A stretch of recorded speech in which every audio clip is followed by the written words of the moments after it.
Welcome to the PTO Unlimited Aftercast, guys. Welcome. We are having a special episode this time with a brand new guest again on the Aftercast. Let's go. I am Josh, Alex, and we are here with Patrick. Patrick, why don't you go ahead and introduce yourself?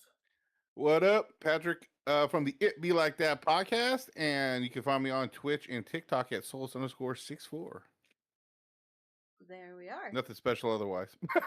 Awesome. I was just doing a quick audio check and make sure we're good, okay. just so we're not, Well, yeah, because you guys don't usually do the live with people, so No, this is different too. We're also doing this a little differently on our own accord as far as our Discord goes, because normally we do this over Microsoft Teams or something else. Now we're like, well, we have our own Discord, and we have endless chat now with video, so it's also that's right. It doesn't like Discords. Teams and whatnot. You only have so many minutes, and then you have to like you have to you got like an hour, I think. Yep. And then you're like, no one can hear. What? Yay, Discord for the win again. No one can ever hear Solis speak so softly. What? Am I talking really low?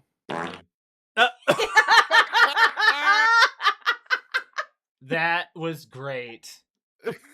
Freaking Quentin. Too daddy. Oh no. Love it.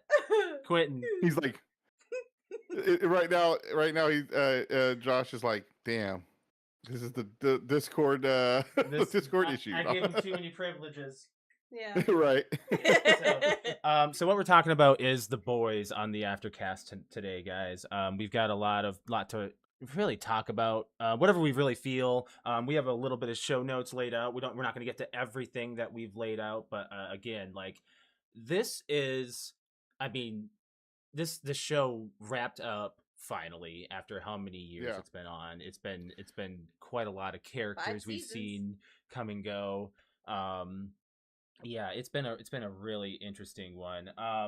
So first off, we want to start off with this. The show has been around forever, almost, it feels like, but not really. When did you first discover the show? I'm gonna ask Patrick. We'll start with Patrick. I'm trying to remember exactly. I think it was like I just saw an advertisement for it, and I heard about the comic before, but I never read it. I didn't know much. I found out later on. I guess the guy used to be a part of DC, and they basically shut him down from doing the idea for the boys because it was so close to all their heroes. Right. And then he left and did his own thing. So, but I kind of have heard about the boys, but never read them. And then I started seeing advertisements on Amazon Prime that the series was coming, and I'm like, superhero show up my alley. It's gonna be bloody, even better. This is like the perfect show for you, Patrick. So when we discovered it, I was on it's a website called 9gag. It's a meme site, and I basically saw like the end of the first episode of the way Homelander. This is all going to be spoilers. Oh yeah, by the way, guys, if you didn't know already, it's all spoilers. Right here.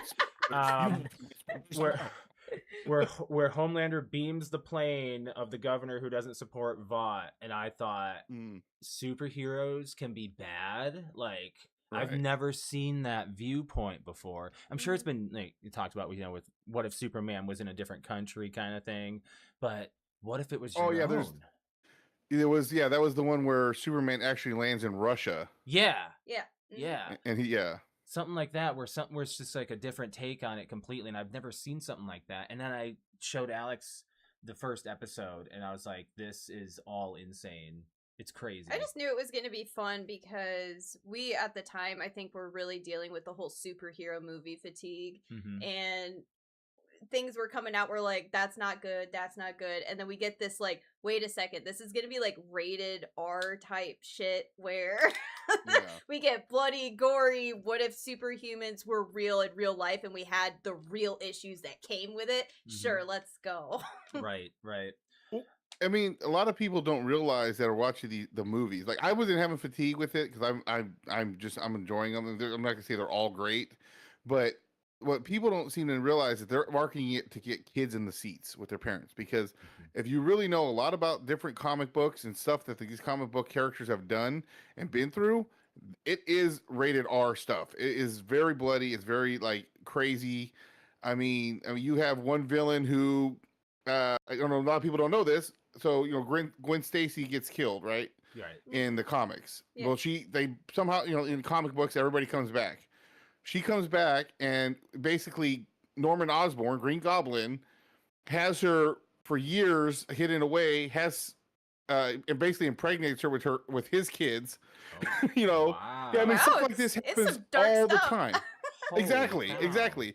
Like there's so much darkness in all of different comics. It's I mean, like you get so used to like say Batman. I mean, but look at him. He's like that because his parents were murdered in front of him. And Yeah. even though they show it to you every time they do a new adaptation of Batman, it's like they just focus on the Batman part, not the trauma of why he became Batman. Yeah. Exactly. Exactly.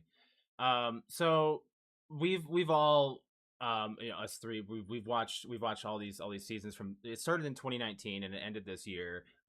So 40 episodes. I mean, we've seen some craziness from like Homelander being this crazy godlike creature to literally Frenchie walking in. Was it what was he walking into? Like when he shrunk down? Oh, a penis? Yeah, that's right. Like we've Yeah. seen some weird things happen on this show to where I we're love just all of the practical effects they used on this show too, because the weird. penis was I mean- was like not CGI, no. or at least the entrance wasn't. Oh my god! Don't even. I mean, the fact that you had a guy as a guard at a prison camp that used his dick as a billy club. That yeah, too. that too. And Oh he wrapped my it around his gosh. neck and like the out. whole He would take it and like use it like a lasso to hit Yes. people. yes. Oh, Pretty God. much. So I mean, there was a time when I was watching this latest season, and I was like, man, I'm actually more interested to see what's happening in the Vought Tower than I am with the boys, really, because like there's nothing. The boys themselves, I'm not feeling like as interested in. Like they really made me interested in everything else as well too, because you get introduced into this show with Huey losing his fiance to A-Train, and you're just like, whoa. Like the blood and everything, it's like there's no censorship whatsoever with this show. Nope. And it truly just you're on the edge of your seat every now, like almost every episode. Like there's some slow There's some episodes, filler. but I gotta say, Yeah. you just don't know what to expect with some of this stuff. So as we talk about Homelander, let's start there first with as he did. First, you start thinking, oh my gosh, this guy's gonna be Superman, and he's gonna be like the true hero of the show. No, he is a complete flip and insane. He was a great villain. I have seen some good villains in TV shows. What do you think about Homelander? I absolutely love him. I love just the way he talks and just how quick he snaps. I mean, everything about him, like like you said, they showed him so wholesome and everything at first, and then in an instant, it's just like boom, complete 180. It was Anthony Starr. Anthony Starr. Yeah. Starr. He deserves some awards for his acting as Homelander. Oh, agree. I was upset when in the Mortal Kombat 11, the last one that came out. No, 1 is the last one that came out. They had Homelander in it. Oh, And yeah. unfortunately, he didn't voice him. Mhm. But I mean, like one of his finishers for a fatality is like they fly up to he flies you up to a plane and throws you into the plane and kills all these people. Oh my my God. gosh. What's funny is I heard But- that there was a fact that Anthony Starr is like actually like afraid of heights. So like I saw all these videos of him like on cables going up, and he's like, "Fuck this, fuck this, fuck this." Like it's like, why do I have to be a guy that flies? Yeah, exactly. I just like I don't know, like you also sometimes you look at it like with his character, even though he was, obviously evil, but like there's sometimes you look at it from the other point of view too, of like, okay, I'm here to save all these people and they're ungrateful. Like think of the new Superman movie Yeah. when even if you haven't seen it yet, it's not necessarily a spoiler because it's in the trailer where in one instance everybody started turning on him, they're throwing cans at him, and it's like, well, wait a minute, you're not going to hurt me. Like I can just turn around and annihilate you all. Of course, Superman doesn't do that, Right. but Homelander's like, I'm about to, and I don't give a shit. Right. Mhm. Right. I love and- how like every season Homelander test his like he's His almost like a puppy because where he can get closer to the line and where he can pass it. Yeah, like you know, because everything is like based in like their ratings as like as the seven public relations. Yeah, their public relation ratings and everything on TV and how you are with the public and things like that. Stock and all that. And it's Homelander was created and raised in a lab, so he doesn't have that like social, like he has no empathy towards humans because he's not a human at all. He was never a human. No. So it's so interesting to see him like grow basically as a puppy, really being trained to be, no, don't do this. Oh, well, what's going to happen if I step out of line? Oh, that's right. You can't do anything. And realizing his powers. Yeah. But I mean, even like the season where you go back and you see the shit they were doing to him. Oh yeah. And messing with his head and trying to push him to all this stuff. I mean, at some point you you guys also see they also kind of made him that way in a sense because I mean, you're going to torture a kid to test his abilities nonstop. I mean, I would snap too. Yep. Yeah, I feel you don't realize what he went through when you actually, but then he goes back to where he was like being raised and stuff in that like that facility, and he was like being tested, as you were saying, and he gets his revenge on those people, but it's never enough for him because he's traumatized to the worst. Well, the mental torture they did put him through, that's how they said that's how they kept him in line. Yep. Is making him feel like he was absolutely shit. And that, and that's what led into his adulthood of being, with the complexes and stuff. Yep. Mm-hmm. Yes, I feel for him on that because he wasn't raised like a proper child. So, whose fault? Who's really? I mean, the only person that really kept him under control for the most part was I'm gonna mess up her name, but she was from the first few seasons before Miranda. Is that her name? Miranda, the blonde, which he was always on her boobs and stuff. Yeah. Okay, that's her name. I can never remember her name. And I think it's only the first season. And I think it was like after he killed her, it was like, okay, I have, like, it's like the dog's off the leash. Yeah, it's only the first season where he's really under her thumb. So because she's like, oh, if you do this, like, you can have this, and realizing I can control him a little bit with her. And that's the power of the boob. Right? Power of my boobs. And the milk. And oh my milk gosh. And all that other stuff. That got really odd. Yeah, that was very, very odd. But like when you it's definitely the scene where he like, looks into her eyes and blasts through her face and you're like, all right, great. Well, now he's in full control. And the last moral thing that held him back is now gone. Yep. Until then you see Giancarlo Esposito come in and be like, you thought you were just gonna just take over, and no, I'm in charge. I'm like the CEO. Oh, I totally forgot. Like he comes in. Yeah, he comes in for a long while, I guess, and then like you can't do this, you can't do this. Yeah. So we gotta talk a little bit about the boys themselves. Billy Butcher, Huey, Frenchie. I guess Starlight is a mix between the both. She's both. She joins. Them. Yeah. And then you got Kimiko and Mother's Milk. And oh my gosh, I'm gonna butcher it. Who is the agent that helped for a long Mallory? Oh, yeah, Mallory. I think that's right. Yeah. Mm-hmm. Yep. So Mallory did all the stuff with not Homelander. Butcher. Yeah. Yep.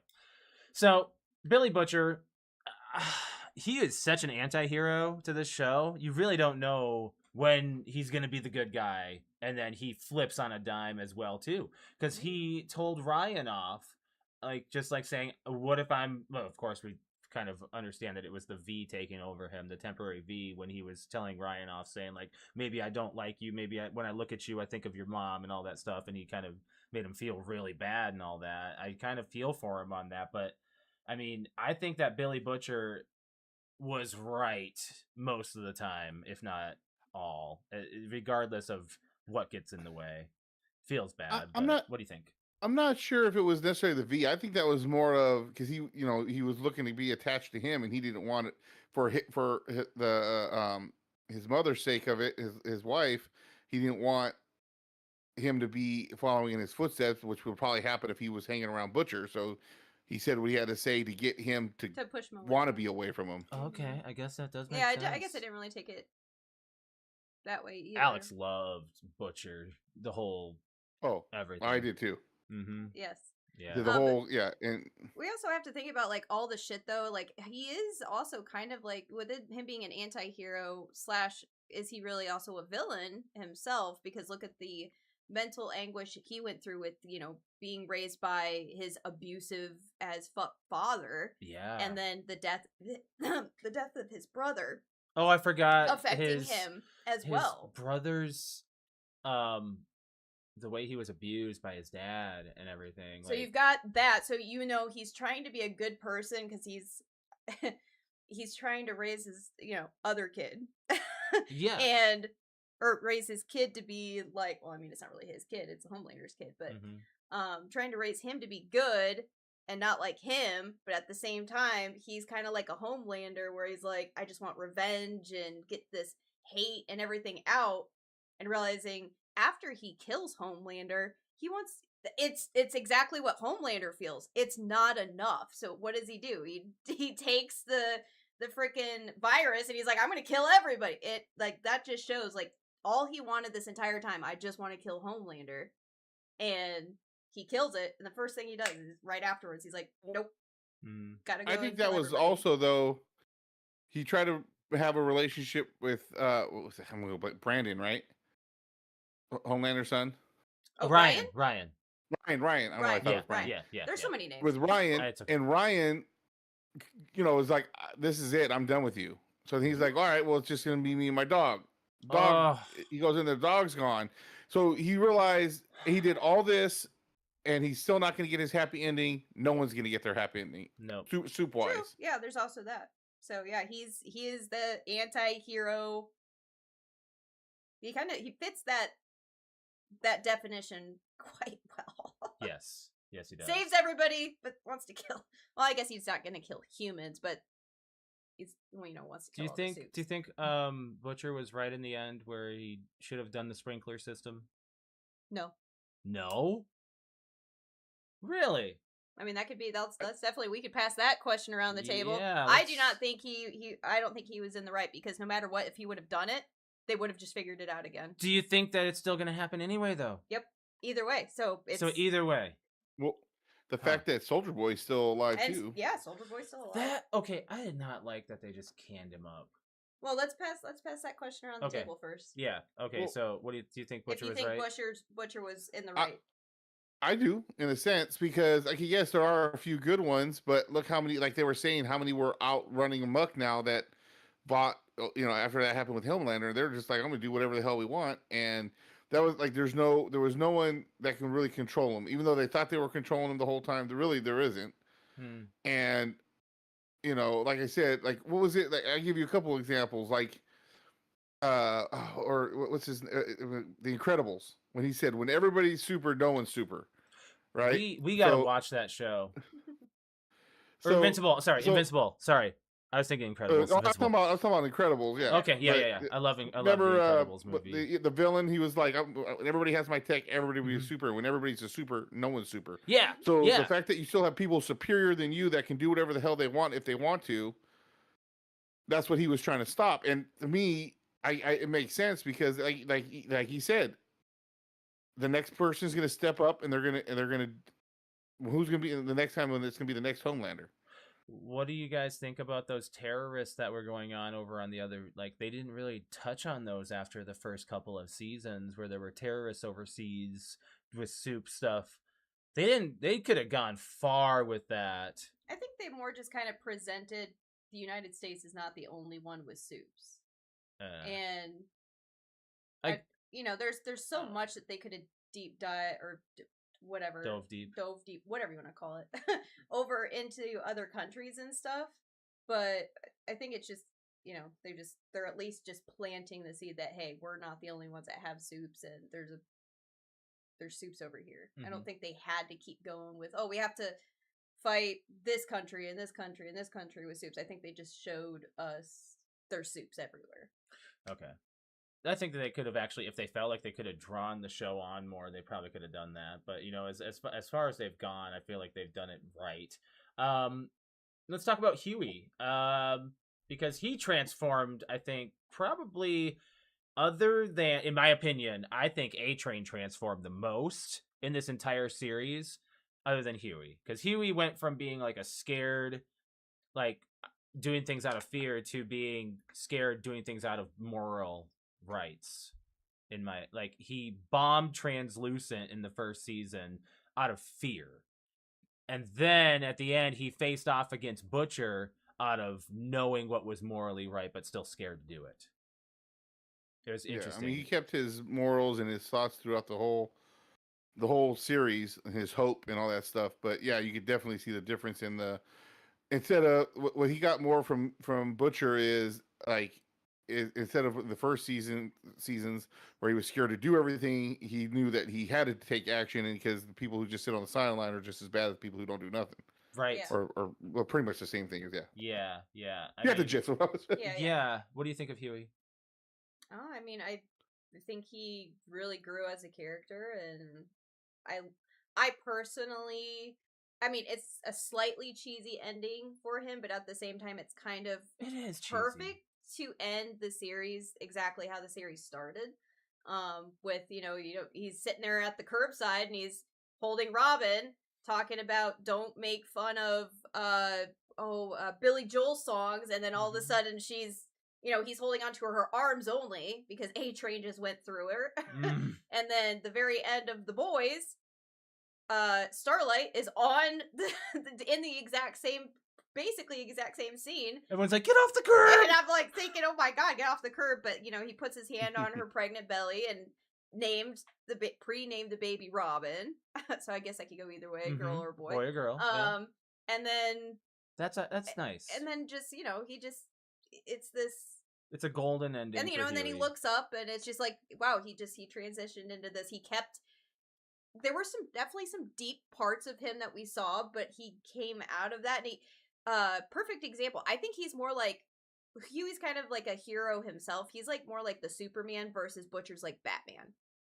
Okay, I get you. So, of the humans, of like type. Yeah, like the as pure far as, like, versus, well, like Batman has this like, I watched my parents die, I want to get some revenge kind of stuff, and Superman's doing it, but for also revenge. fight, but also like fight evil or bad people and things like that. And Huey's more like, I love people and I want to fight for the power of the people, kind of thing. Batman was more, not let's say for revenge, it was more for like, so it wouldn't happen to anybody else type of thing. I think the better example, and you can even compare it, I was thinking about this earlier, compare the conversation, because you guys saw the Daredevil series, right? We've watched the first couple seasons. The first 2 seasons. Yeah. Okay. The season where Punisher was in there and they had a whole conversation where Punisher had Daredevil tied down. Mm-hmm. And he was like, well, people can be saved, people can redeemed, and Punisher saying, no, the next person's going to come and they're going to be just as worse or even worse. To me, that connected way more. And I can see more Punisher because Punisher was a revenge person of... Okay, yeah, that's what I mean. Yeah.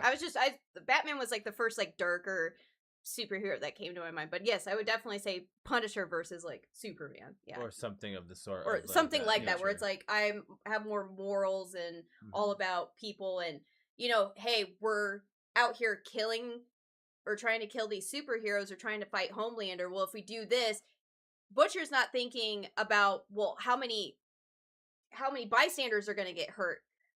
Huey's thinking that. So Huey's thinking about what's going to happen in the big picture versus Butcher's more like, I'm focused on this and I don't give a shit about what happens to anybody else. Yep. Doesn't care about the collateral damage. Yes. Yeah.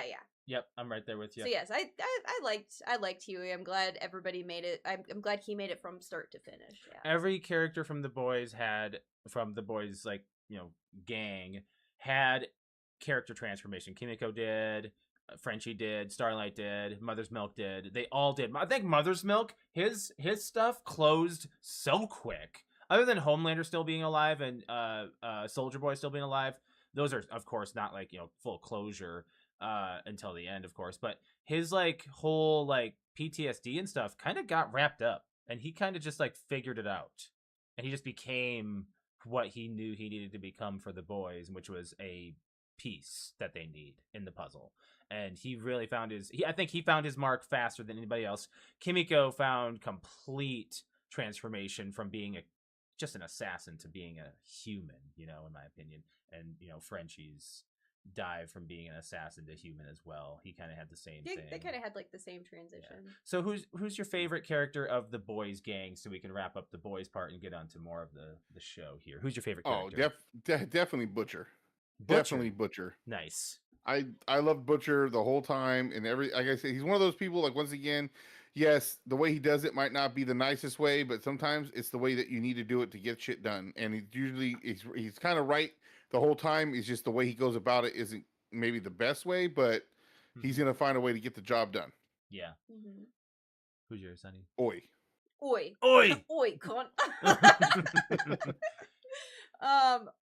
I mean, I agree. I think Butcher's definitely my number one, but one that grew on me, especially this last season, was Frenchie. And I don't know why I've just always had a thing because I don't know. With the French? Yes. French has always kind of been a thing for me, and I liked his character, and I liked how he was used more and more and more and more in every season. And then the episode where, the second to last episode of the series where, oh my god, that was written so fucking well. But the episode where he dies, like, I believe that's the second to last episode. Yes. Yeah. So, yeah, just that scene where he puts, Kimiko and is Starlight with him? Who's with her? No, it's the smart chick. Sage. Sage. Yeah, Sage. It was with the S. Yes. Sister Sage. Yeah, he hides them, and then obviously there's no room for him. And just that scene is written so well where he goes and hides, and he realizes, oh shit, like, he's Homelander spotting probably where they're at, and he taps, and when he's sitting there, he's speechless, like, when Homelander's like, where's she at, blah, blah, blah, and he's like, you can kind of see him shaking, like, I know I'm going to die.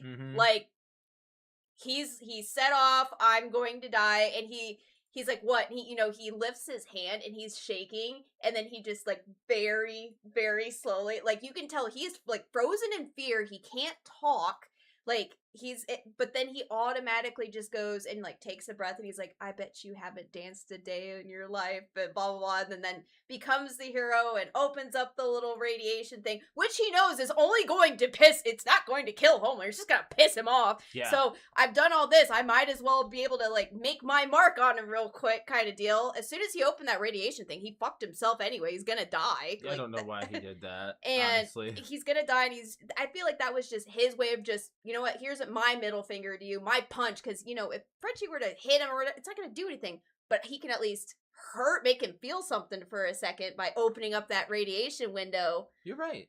Like, that's if I shoot him, nothing's gonna happen. If I punch him in the face, nothing's gonna happen. But if I open up that radiation, that's my way of saying, fuck you, this is what I can do to hurt you, even though I know I'm gonna die. And then just having his death scene and Kimiko holding him, and, like, real fucking, like, tears and sobbing, and I was a fucking mess. You were. As soon as so I saw down. Homelander in his face, I'm like, no, he's dead. I hated that they killed him, but they needed to.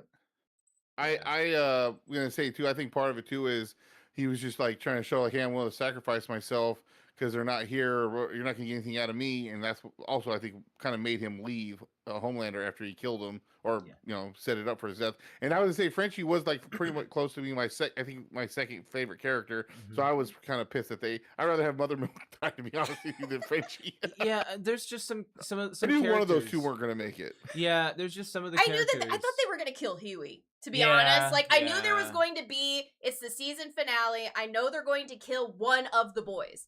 I thought it was gonna be Huey. In my heart, I was like, they're gonna do something to Huey. Starlight's gonna get pissed off. Everyone, because Huey's like the child of the group, and I'm like, Homelander's gonna do something horrible, and it's gonna make everybody rage up, because that's just like the typical, you lose somebody and everyone's like, do this for this person, and we all rage. That was like, that's typical. But I did not see Frenchie going until that scene. Yeah, I kind of, after, like I said, I didn't read the comics before, and I didn't completely read them, but I kind of looked up a little bit about him, so I kind of know a little about that he wasn't going to die. But also, in my eyes too, is since he was the hope of the whole group, and the kind of like the moral of the group, I think that if they would have killed him, it would have changed things on a lot. I think that you kind of needed him to be there for them to. Because think about it, if he was gone, Butcher would have been, all the heroes would have been gone. Yeah. True. Yeah. So you kind of needed him still to be there. Yeah. For me, my favorite character, for the majority of it's gotta be Huey. Yeah, he went through a lot from his dad and his fiance, and his Starlight.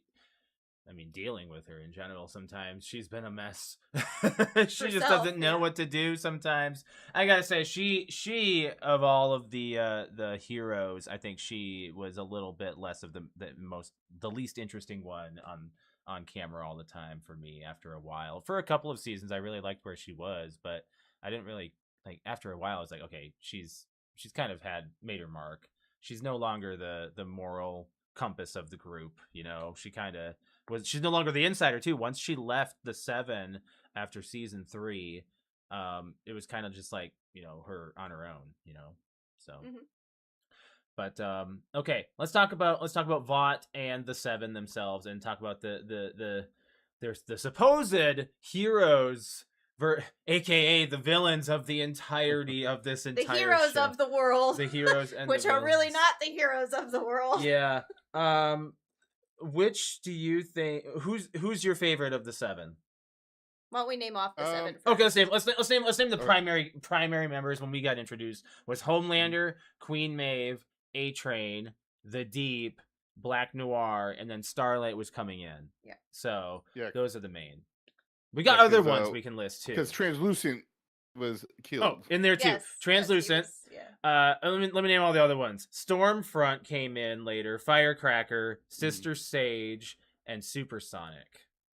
Those are all ones that came in later. So we saw a lot of those come into the Seven. So we have a whole bunch of other ones we could also talk about too that are our favorites. So which one did you like the most? I mean, Homelander's a given for most. If you could just not pick Homelander, because I know Homelander he's pretty. Yeah, it's going to be the one. Yeah.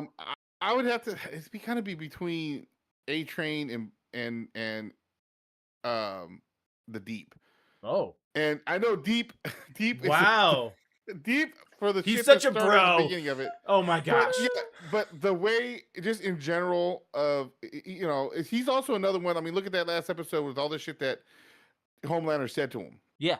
And the reason why I don't kill you is because I want you to know how much of a failure you are. I mean, he is just as fucked up in the head as everybody else for the shit they did. But he had some of the best, funniest scenes, in my opinion. Like the one where the van and the freaking dolphin goes.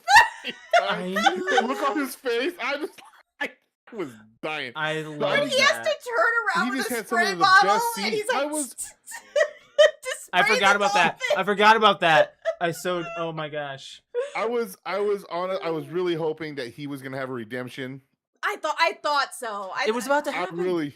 It's about to happen. It could have happened. It's fine. I'm fine that he didn't. Yeah. But yeah. But the thing though, about his end that makes me laugh is to me, this is like where I'm getting older in my head. I'm thinking, I think outside the box more than I should on a superhero movie. I'm thinking Starlight doesn't know about the ocean shit where all the fish have turned on him. No, but she you're doesn't. fighting a guy whose strongest weapon is the ocean, and you take him to a beach. So the way I saw where it was hitting, but in my head, his power is with the water and everything, and you decide to bring him to a beach. It's a plot hole. I wonder if that was. I wonder if that was to make him feel like he could, calm down. I don't know. Or be with his friends. Yeah. Take him to his home. And I placed the rake in the woods so it could be with its family because it's made of wood. I don't know. Maybe that was perfect. I placed the rake in the woods. Maybe that, I don't know. She was, in my opinion, it was a little bit weird to take him to a beach. I agree. And maybe she's doing it that way. I don't know. I can't speak for her. I can't speak for her. His death scene was great though. I was like, as soon as that octopus, couple things about that scene, that when the octopus came through his mouth or whatever, I'm like, great, look, now he's his own popcorn bowl. You said that, yeah. Right. That might have been some foretelling right there. Yeah. Right? So the other thing, I don't know if you know this, Patrick, but did you know, when as soon as he got into the water and you see all of the sea creatures coming up and you hear them say her name, Do you know what they were talking about? Was it the octopus, right? Yeah. Yeah, I Yeah. caught like the whole say her name, but it was so quick, and I'm like, I didn't get it, and I watched a couple like behind the scenes videos and whatnot on the web, and they were talking about what's her face. I can't remember the name of. Huh? Ambrosia, the octopus that he was in love with, and they're like, say his name, and then a giant octopus kills him, and apparently, I think they said the writer said it was like a cousin or niece or like it's a relative octopus to Ambrosia that kills him. So one they could have said the touch of this is also for that one octopus that he had to eat in front of Homelander. I could not watch that scene. That was alive. I couldn't watch it. That was real. I couldn't watch it. Yeah. Ugh. So the other thing that's once again plot hole on this is you're in the water. We know how fast he can swim, but he doesn't take off. He could have got out of there in time, could have left. But he doesn't. Yeah. Think about it though. He probably at this point he's like, I'm defeated. I have nobody. Maybe he just gave in. Well, he was still scared. He was like, please. I think he was trying to live. But I gotta say though, the other scene, they're like, oh look, the Deep is here. That's his thing. Say Pop Pop. Yeah, Pop, but he's like, he just backs up like. Can someone throw him a life preserver or something? We just like toss something to him, you know. You're the Deep. Hey, turn sideways and just go with the current. Yeah. Who's your favorite 7? Who's mine? Yeah. Black Noir. Noir. Yeah. Yeah. Did you guys know that they used the same actor for both? I figured they did. Yeah. I did. That's nice that they kept him in like the same actor because you know so they didn't recast for any reason. The fact that his first ever lines, like when he first talks, is hilarious, and I believe it's like I watched it today. I was watching an interview today where somebody asked the main cast, do you remember your first line of the show? And they were asking the guy that plays Black Noir and his was like, yeah, it was some scene where something fucked up happened, and his first line was like, that's kind of crazy, right? This is fucked up. This is all fucked up or whatever. And I was like, and he has that's not the voice that you thought would come out of Black Noir. Yep. But I really like him, and I hate that he died twice. He dies twice, yeah. Once through the heart and once stabbed. Man. I mean, I'd have to say out on that side. Other than that, on that side of it, I mean, I don't know if you want to count for the original 7, but Soldier Boy can be counted too if you really want to go into those. Yeah, he's technically the original. But I had a list up of all the other ones that were on the originals, like the twins and the Gaslighter, Crimson Countess. Oh God, yeah. So Lamplighter was his name. Lamplighter. Yep. For me, I gotta go with A-Train because he redeemed himself 100%. 100%. Like, I mean, I know he had that celeb status, and you really didn't like him for a good few seasons. You really hated him because then he really learned. I loved how his death scene kind of mirrored Frenchie's because at the end he's up against that tree and he's like, I'm fucking dead, and you know what, you're nothing to me. Like he tells you're nothing. Yes, you're nothing. Say the worst thing you can do to Homelander is words. Words hurt Homelander more than anything, and the fact that both Frenchie and especially A-Train was just like, you're nothing. And he just laughed through getting punched in the face, and he's like, spits blood in his face. He's like, no, bro, kill me. I like, you're nothing to me. And I know that A-Train's not going to give him what Homelander wants, is for him to like suffer and be like, no, don't kill me. And he's like, nope, just fucking do it, bro. Like, you're pathetic. Yep. Well, I gotta say though, the other scene when we talking about A-Train and running through Rob and everything, the extreme scene with the other speedster with Seth Rogen and oh my God, are you talking about Mr. Marathon? Yeah. And the fact that it was Jared Padalecki was great. Dude, they cast that entire scene. They cast that entire scene so well. So I forgot that they were together in Supernatural. Thank you for pointing that out. You're right. They did all that together. Fun fact about that, again, because I've just been watching things. I'm cool with you, but fuck that guy. Fun fact for me, okay, up until that episode with Seth Rogen and all the other celebrities in the mansion and whatnot, I had no idea Seth Rogen had anything to do with The Boys. The whole time. I'm not Even joking. though it said it in every opening credit. I did watch. I just didn't. I guess you know I what? just There didn't were pay attention. times when you were like, "Oh my gosh, Seth Rogen produced that."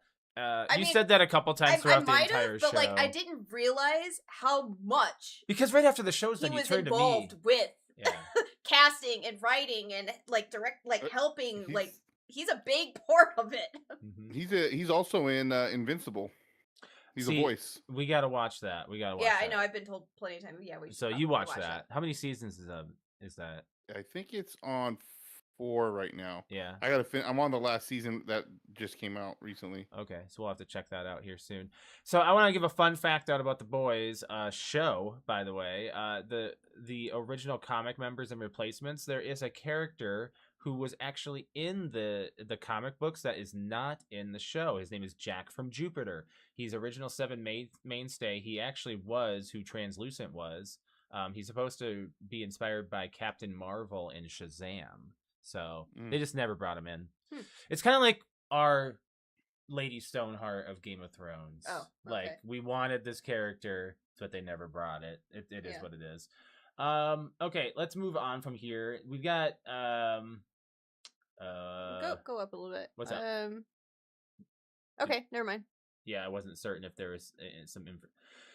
Oh my gosh. Oh, let's do that. What's that? This top did that just happen scene. So yeah, when you were watching the Boys, there's a lot of times when you're just like jaw dropped like to the floor. For example, the plane crash incident that Queen Maeve and Homelander were involved in. You were like, there's no way they're gonna like not save these people. There's no way she's not going any to of them. Like she's not going to convince Homelander to do something good, right. Especially if there's like people involved and maybe just take a few out. Something. Yeah. Take somebody out. Like what was your top did that just happen moment? I probably it's gonna be like, I mean, it's either gotta be the superhero orgy. Oh, Hero-gasm. Yeah. Or like, you know, the fact that they're like you got the guys choking people out with their dick. It's like, are you freaking serious? Like that kind of shit was just like insane. I have a top. I'm with you with Hero-gasm because we were waiting for that entire episode. We were waiting for it to come out because we heard about it on the off season when they were writing it. They're like, there's going to be this entire... They teased it. They said what we're going to... It's going to be very sexual. It's going to be sexual and nothing's going to be held back. We were like, there's no way. And then the episode happened and I was like... Pee-wee's naked. God, everybody's naked, but not in like a way that goes with what's happening in that entire building, you know? And then the showdown as well with Soldier Boy and Homelander and Butcher in that little room. Yeah. That was a great scene. I thought there was going to be some like it was just a major brawl. I loved it. It was great. Huey fighting naked. Yeah, well, that was in that too, because he's the Invisible Man. Yeah. Yeah, his temporary. He teleported. Yes. Teleport. He teleported, right. But he couldn't bring his clothes with him. He's not invisible. He just teleports. Well, another scene that had me cracking up, like we were like, "Are you serious?"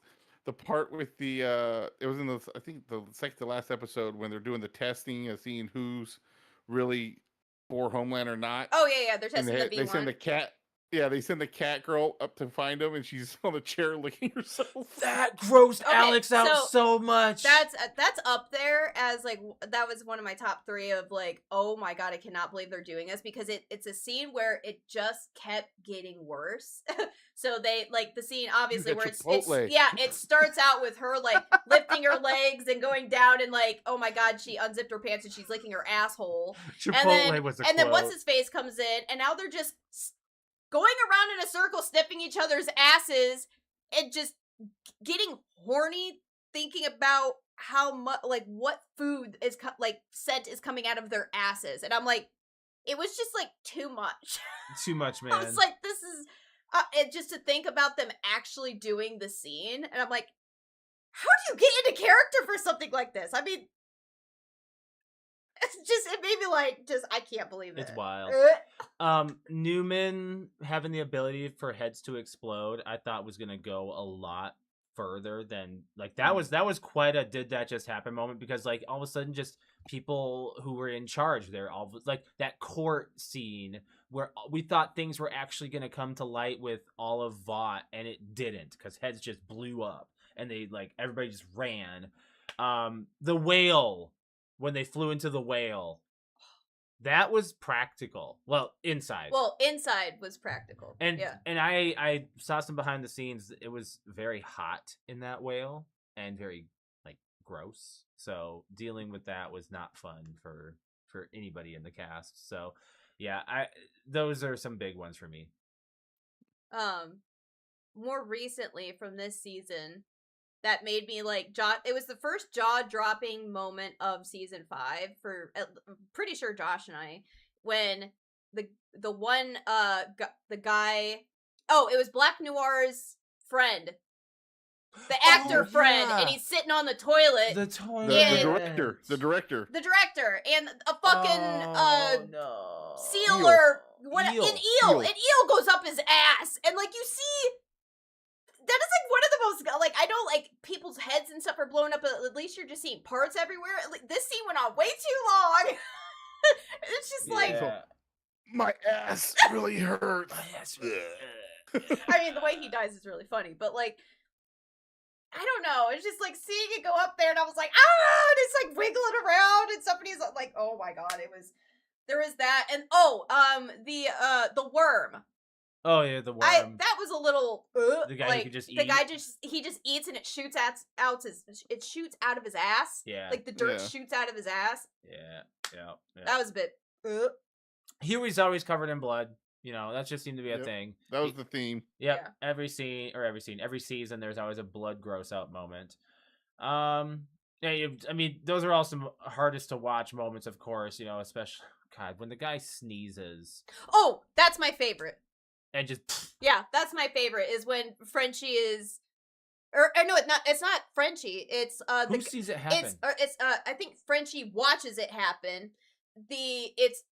So the guy gets the guy's boyfriend. It's in Herogasm, and the guy these two guys are naked, and his boyfriend gets really tiny. I don't think it's in. I think it's. I'm pretty sure it's Herogasm. I think it's a scene on its own. Whichever.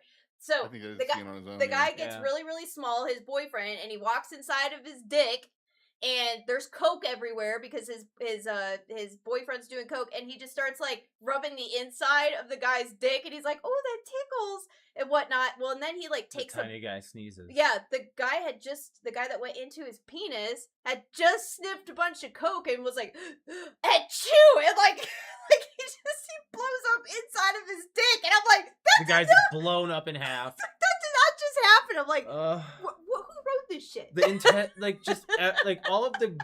He's just standing there naked, covered in blood.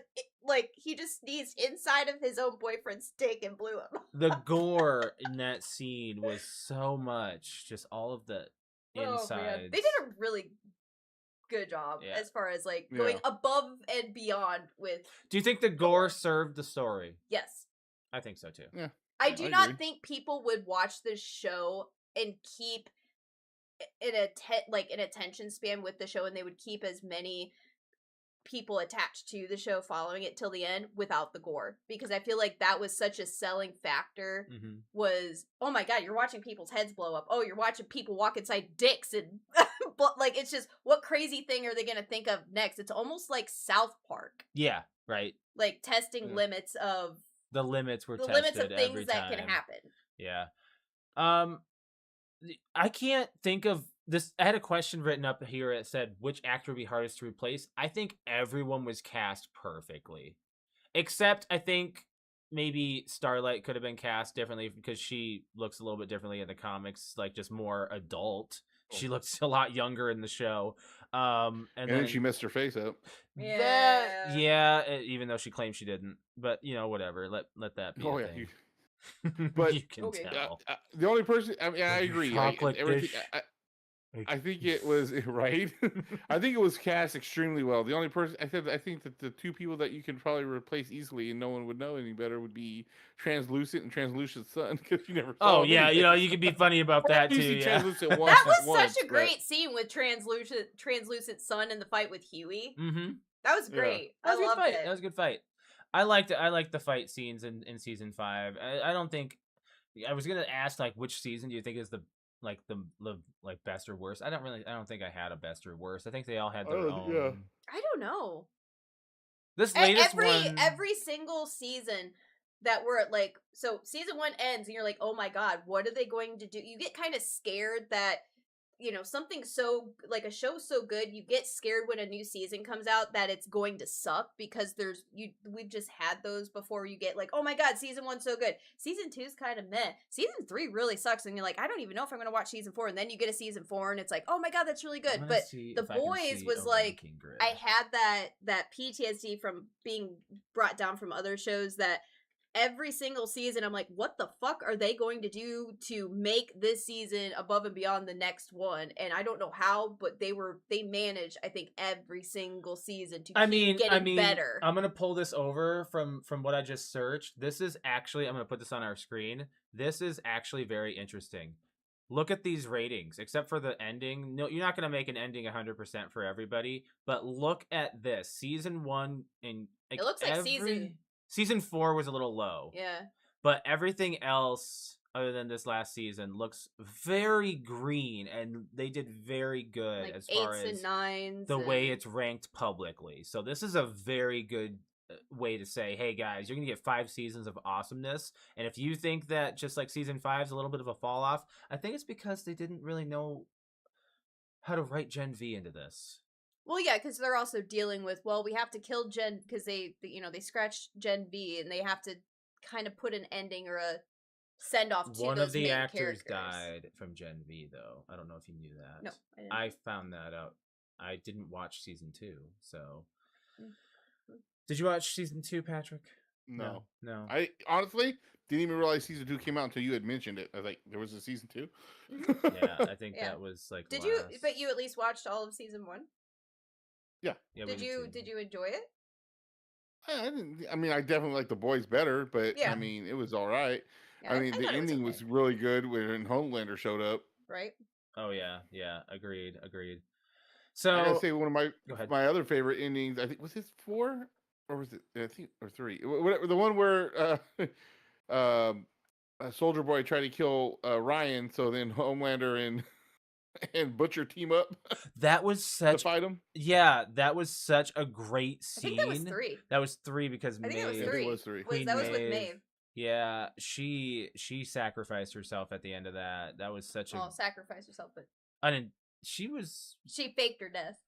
Hey, she can live a life.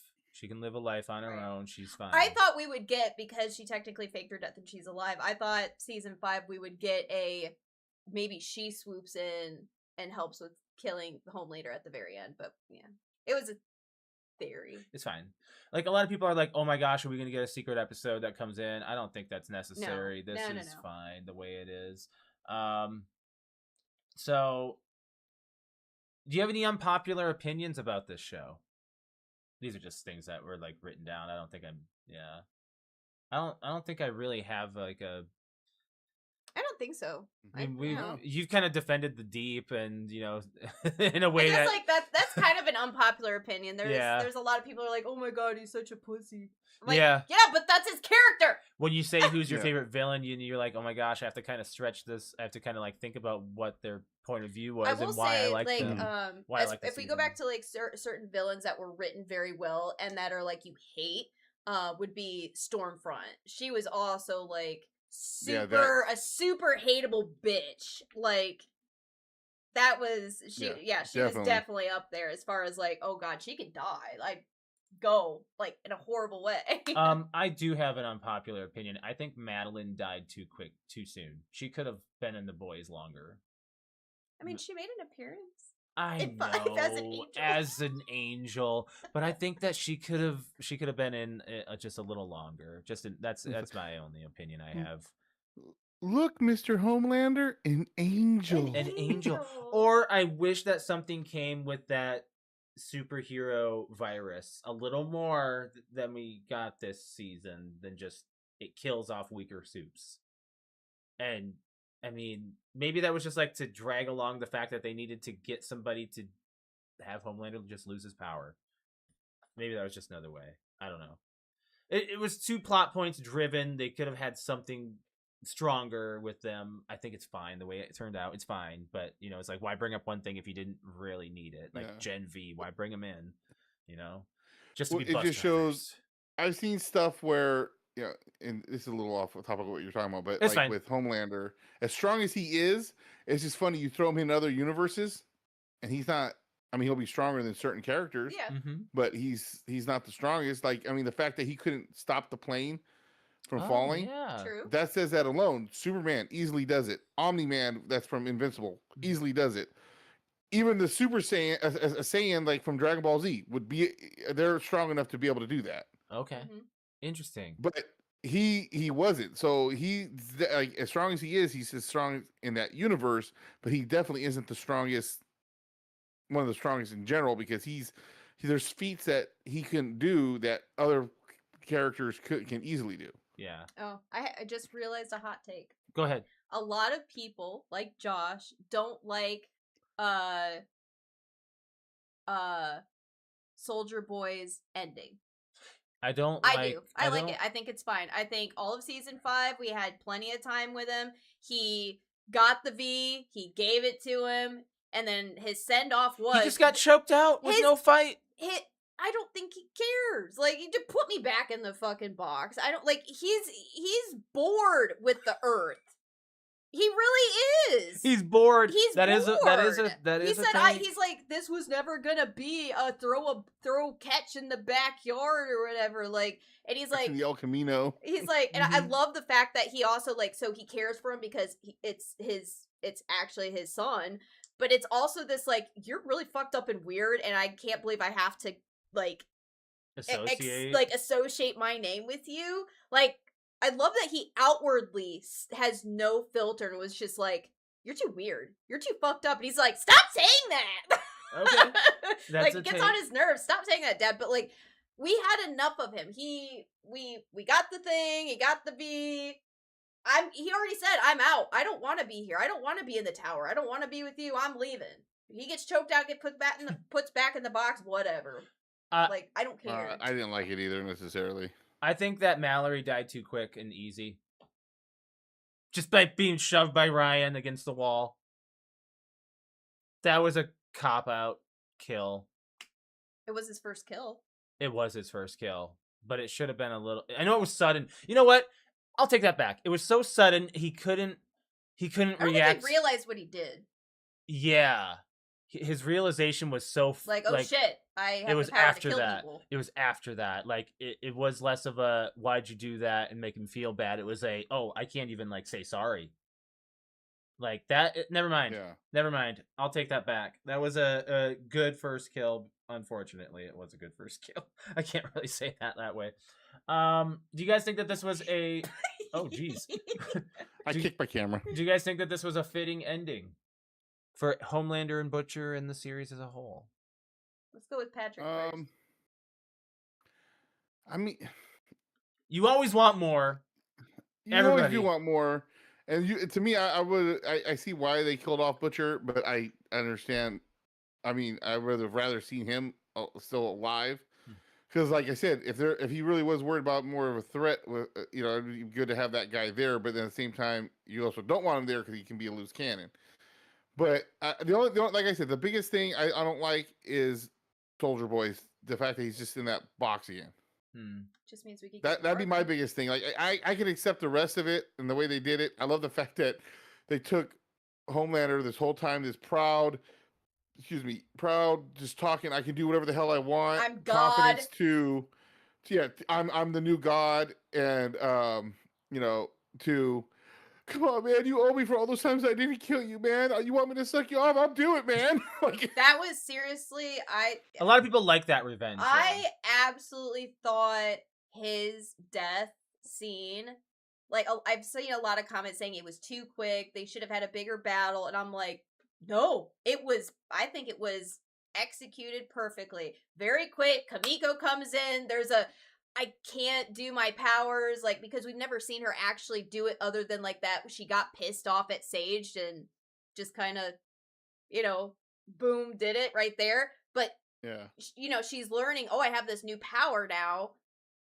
And, she's just, I love the fact that she goes, I can't do it. And Frenchie comes in, and I was like, oh my God, they're bringing Frenchie back. Of course they are. And I'm like tearing up and whatnot. And he's like, I can't do it because I don't feel rage. I feel sadness. And he's like, it's not rage that makes your power you and whatnot. And had that cutesy Disney moment. It was needed. It was cheesy, but I feel like it was needed. And that she used the power very quickly. Boom. And then to automatically have him go, I was like, oh my God, did it work? Did it work? And just to see him. He tries to fly. He tries to use his vision, his yeah. laser eyes first, and he goes, and he realizes, oh shit, I don't have my powers. Let's see if I can fly. And then you just see him jumping, and it's like, he becomes an ant. Yeah. He goes from a god to a microscopic ant on the planet fight in 2 seconds, and it was great. His fighting was very minimal. Because you realize too, like when he goes to punch he doesn't Butcher, know how to. He knows God's strength. He knows superhuman strength.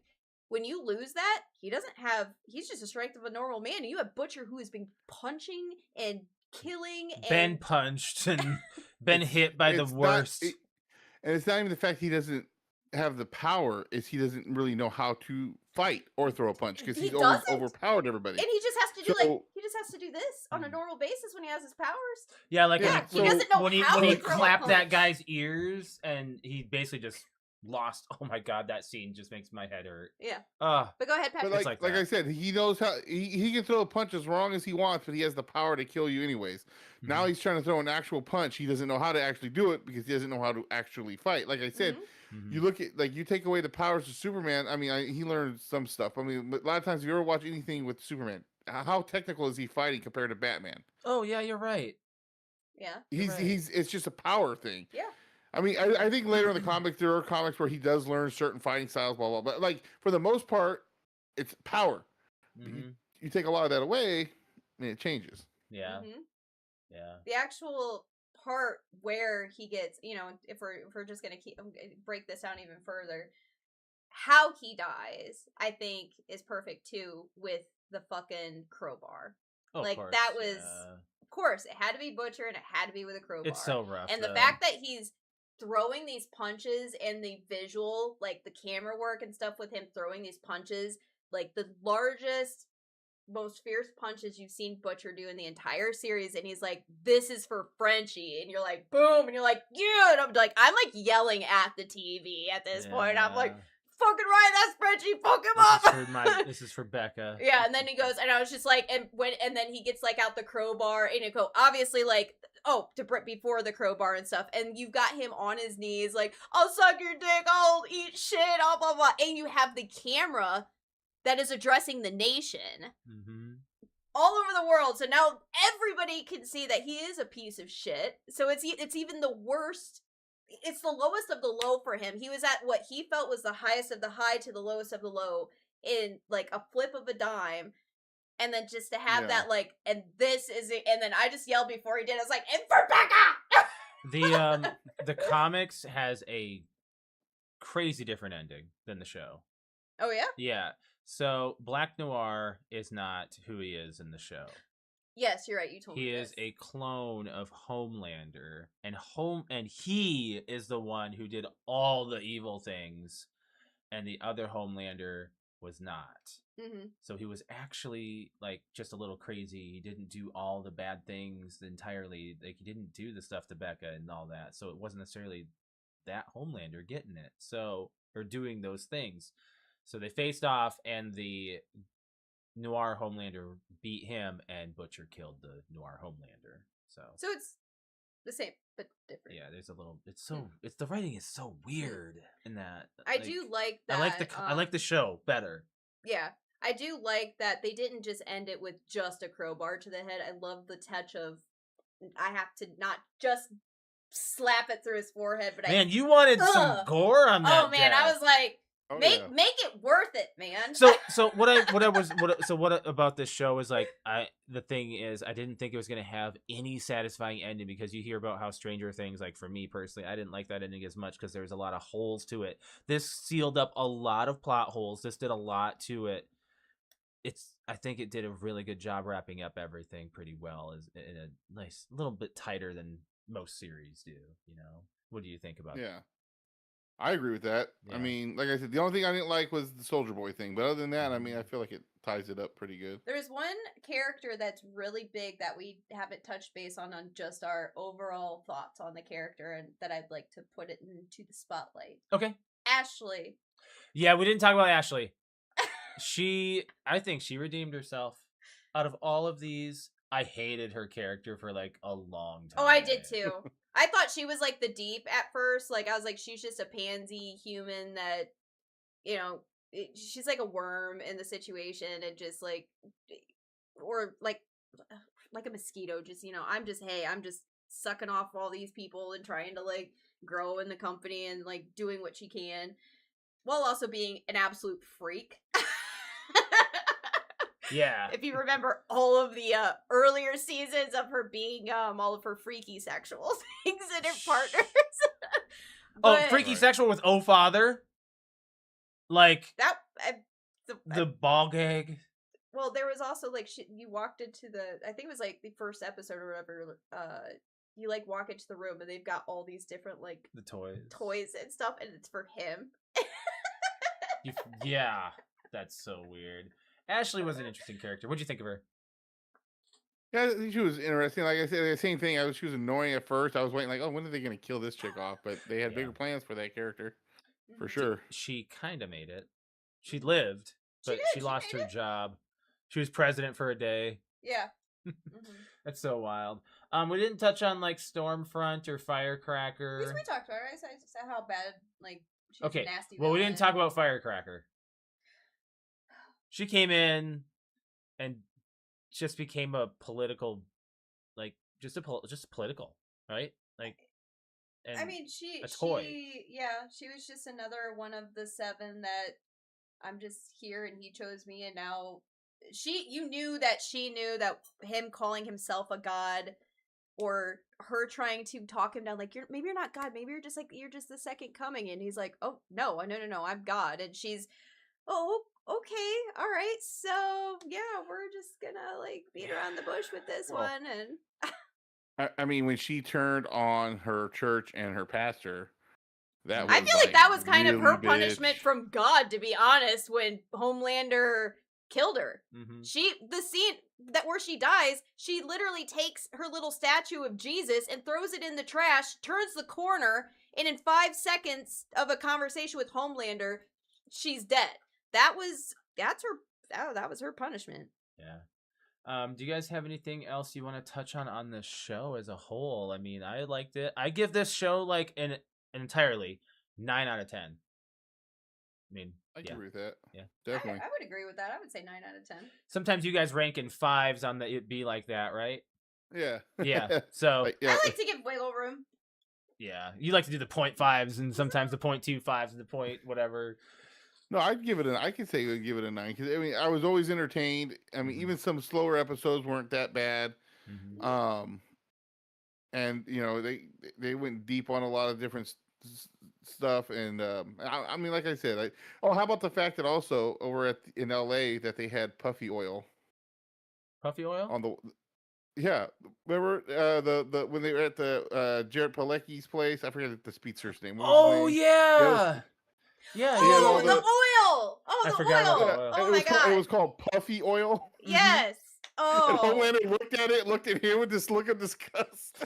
Dude, Homelander's got the memes of his face. It's just gonna be everywhere forever now. It's just great. I love his face, the way he looks at people. Other thing, did you catch the relation to so it was the last episode, and who is it? Oh my god. who's the priest guy? What's his name? Oh, Father? Oh, Father. Yeah. He brings in, he's talking to this, like, one really important person, and Homelander's like, who the fuck was that? He's like, and he takes him outside, and he's just like, oh, only, like, we kind of need his support. He's the richest man in the world, has 17 kids, blah, blah, blah, blah. He's an astronaut. He's kind of an astronaut. Semi-astronaut. And then he takes him outside, and he, like, Homelander grabs him and he's like, where'd you take him? You said he was an astronaut. They took him into space. I don't need his money. I don't need his money. Eli. Yeah, Elon. And I was just like, I totally... Eli. Yeah, Elon I Musk. totally got that reference. You caught that reference right away. I didn't catch that. I was like, richest man in the world, you did? wants to be an astronaut, got a bunch of kids. I was like, oh, they're making fun of Elon. Oh, man. Apparently Elon didn't like that. Yeah. So, yeah. Hey, I'm sorry. If you're gonna be the spotlight, you have right? to take, Yeah, if you're gonna be the richest right. man in the world, you're gonna get you have politically a target on your back, burned. sorry. I mean, South Park does it. The But- Boys did it. Yeah. But I can understand why maybe a little bit he's probably upset because the fact that it's coming from Amazon, which is owned by Bezos. So Oh yeah. I didn't really get that, but that's true too. I just thought, oh, hey, they're that's true. Being I like why South Eli Park. would be upset about it. Yeah. Yeah. Okay, well, I think that will wrap us up on this Aftercast. That was a really good show to watch. there is they did say that it is. I think they're filming already a prequel, which will have like series. Stormfront and Soldier Boy and Black Noir and stuff like that. How it got started. And everything. What are your thoughts on that, Patrick? Vought Rising is what it's called. Oh, Vought Rising. Yep. Yeah. Like I said, I really like Soldier Boy, and if I get more Soldier Boy, I'll be into it for definitely. So, Vought Rising is a prequel series that explores the origins of Vought International through a murder mystery in the 1950s. So, yes, it will have Jensen Ackles as Soldier Boy and Aya Cash and Stormfront, and we're gonna have a few other new ones too. So. Do you know how hard people are pushing for Jason Ackles to be the new Batman? I could see that. I mean, if you look at there's a thumbnail that we're looking at right now of Vought Rising. It shows him with a mask on, and I think he could do it. Yeah. I mean, Robert Pattinson's great. I mean, but Batman's not going to go into James Gunn's DCU. That's interesting. I like that take. It does say that that Vought Rising is scheduled to premiere in 2027. So they've already filmed things and yeah. I mean, I'm excited for it because that means like more early stuff, more the boys. Like, who knows? Maybe with this one, we're gonna get more gory shit. Well, I mean, by the end of it, I mean, I don't know how many seasons they're gonna do, but we're not gonna get anything like as far as like that deals with the Boys show itself. Like, no, I don't think that we'll get close to that point in time because he said this is in the 1950s and this is more like current day. So yeah, we probably won't. Yeah. Okay, so we all host podcasts and do Twitch streaming. So well, go ahead and Patrick. Yeah, we do. Go ahead and plug your stuff, Patrick. You've got a lot of things you do on the side other than hanging out with friends. Well, and family. You got the It Be Like That podcast, IBLT podcast on Twitch, and anywhere else you find your podcast. General Top Podcasts. We usually go live every other Saturday. You also have the Knights of the Video Game Table podcast, kvgtpodcast.com. We record. Our host puts it up 2 months later, so you have plenty of time to catch up on stuff. Next, you can find me on Twitch and TikTok at Solis64, and on YouTube at Solis64 for food review videos, which are going to be coming back soon. Nice. We've been wanting to see some of those again. I love watching those, especially when you have local stuff. My mom's watched a few of them too. Alex, you want to go ahead and plug your Twitch? Yes. If you would like to watch me stream, including tonight, it's twitch.tv/cute_kitty, KUTE_KITTI. For me, it is for my streaming, it is twitch.tv/Mr. L. That's MASTERL, and you can find me there on Wednesday and Thursday evening and Saturday morning. I don't think there's, other than following our social media, PTOUnlimited Podcast on Instagram and Facebook. We'd appreciate, Patrick, you joining us. It's been a really fun show. We're going to get on out of here and do our outro. You guys have a good one. We'll catch you in the next episode of the PTO Unlimited Podcast, which will be next week, as far as we're planning. And Alex did not say what movie we're watching for that, so you can say it here. We are going to watch Iron Lung. Yes. which is a Markiplier movie. It's the video game adaptation of the game Iron Lung. So, but yeah, we're gonna get on out of here, guys. We appreciate everyone joining us on YouTube and the audio listeners as well. We'll catch you guys later. Bye. Deuces.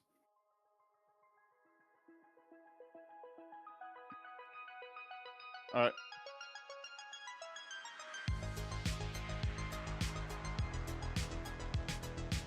All good.